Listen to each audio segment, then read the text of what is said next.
जय हिंद किसान साथियों। आज हम आपको लेकर आए हैं हमारे नील हरी चैनल में कि जायद के समय में कद्दू की फसल कद्दू की खेती कैसे की जाए।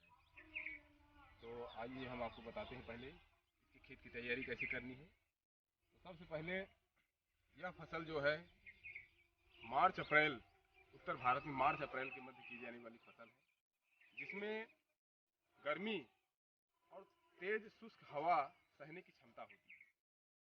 तो सबसे पहले दोस्तों हम एक ऐसे खेत का चुनाव करेंगे जिसमें पहले से खेती की जा रही है।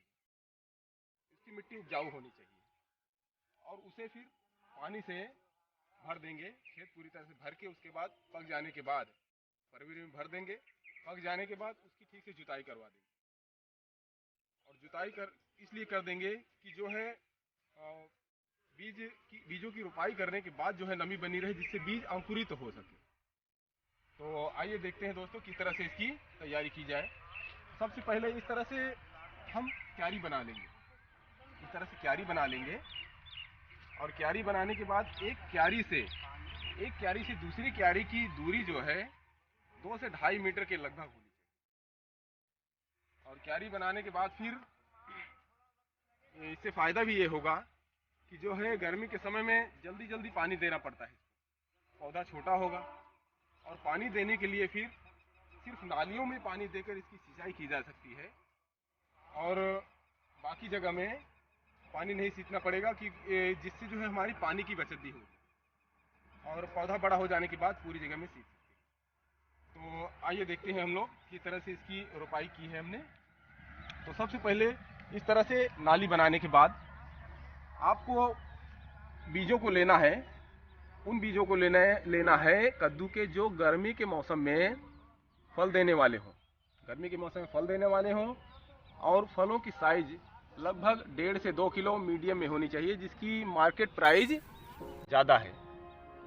मार्केट प्राइस ज़्यादा है और उसको फिर हम बीजों को शाम को भिगो भी सकते हैं और बिना भिगोए भी उसकी रोपाई कर सकते हैं, क्योंकि हमने खेतों को भरा हुआ है जिससे नमी इसमें बरोबर बनी हुई है। तो सबसे पहले दोस्तों फिर हम इसको बीजों को लेकर, यह जो दिख रहा है आपको, हमने बांधा हुआ है। यह मेड़ी बांधी हुई है। मेड़ी के अंदर की तरफ आपको बीजों को लगाना है। अंदर की तरफ आपको बीजों को लगभग 1.5 से 2 इंच इसकी गहराई होनी चाहिए। बीजों की 1.5 से 2 इंच गहराई होनी चाहिए और फिर इसको यहाँ पर सिंचाई जो होती है इसकी, और सिंचाई के लिए भी बताएंगे हम, लेकिन पेड़ों से पेड़ों की दूरी लगभग 2 से 3 फीट होनी चाहिए।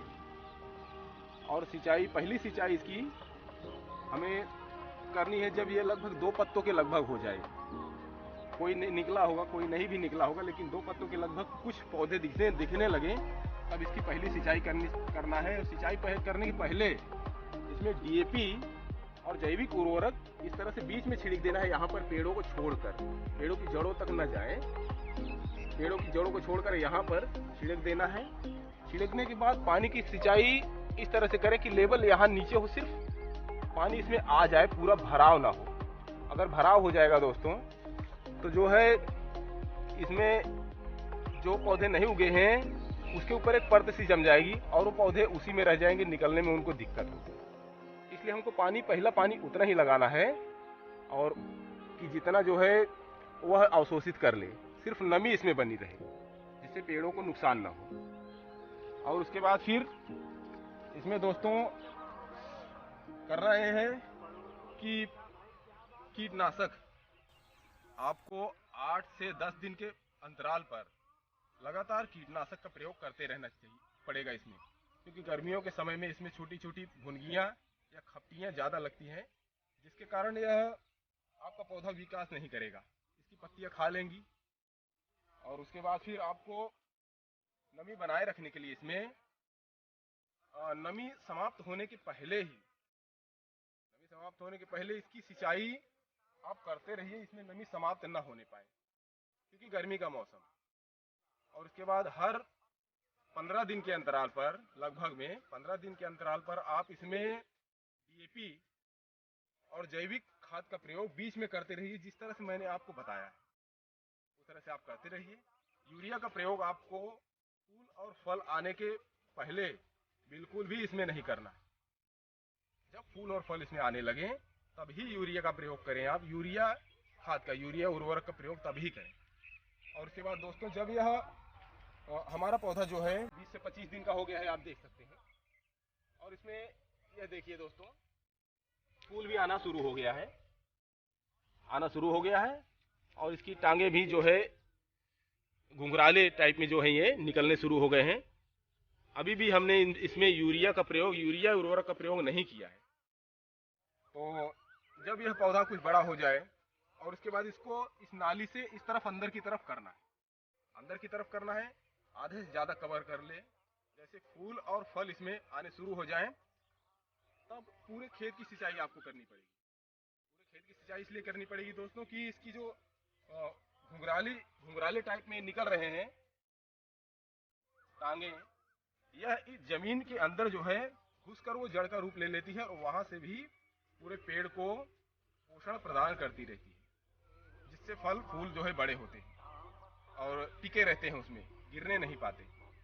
उसके बाद फिर इसमें जब फल फूल आने लगे, यूरिया का प्रयोग डीएपी और जैविक उर्वरक के साथ यूरिया का भी प्रयोग आप कीजिए। और फूल फल आने के दौरान इसमें आप कोई सूक्ष्म पोषक तत्व कीटनाशक के साथ मिलाकर लगातार इसमें मार सकते हैं।